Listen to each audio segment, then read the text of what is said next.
আমি এখন একটি আল দিয়ে হেঁটে যাচ্ছি এবং এই যে আ আ ঘাস বা যে উদ্ভিদটি দেখতে পাচ্ছেন এটি হচ্ছে নেপিয়ার ঘাস।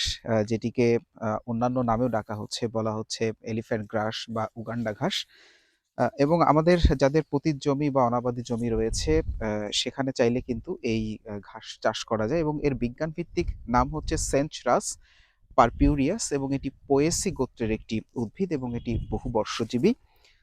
খুব কম পরিমাণে পানি এবং পুষ্টি উপাদান থাকলেই কিন্তু এই ঘাসটি চাষ করা যায় এবং এই ঘাসের এখন বাণিজ্যিকভাবে চাষ হচ্ছে বিশেষ করে আ আ যাদের বিভিন্ন ধরনের গরু, ছাগল, তারপরে হচ্ছে খরগোশ, মহিষ তাদের কিন্তু খাদ্যের একটি চাহিদা এবং যোগান হিসেবে এটি ব্যবহৃত হচ্ছে। পাশাপাশি এই উদ্ভিদটির বংশবিস্তারের কথা বলি, এটি বীজ দিয়ে বংশবিস্তার করতে পারে। তাছাড়া আ স্টোলনের স্টেম কাটার সেটির মাধ্যমে অর্থাৎ কাটিং পদ্ধতিতেও কিন্তু এটির বংশবিস্তার করানো যায়। পাশাপাশি এটি জ্বালানি হিসেবেও ব্যবহৃত হচ্ছে। বিভিন্ন দেশে কিন্তু এর যেই আ প্রাথমিক যে কচি কাণ্ড বা অঙ্কুরিত যেই জায়গাটি রয়েছে সেটি কিন্তু খাদ্য হিসেবে ব্যবহৃত হচ্ছে। আমরা চাইলে কিন্তু আমাদের যে অনাবাদি এবং যে পতিত জমিগুলো রয়েছে সেখানে কিন্তু এই নেপিয়ার ঘাস আমরা চাষ করতে পারি।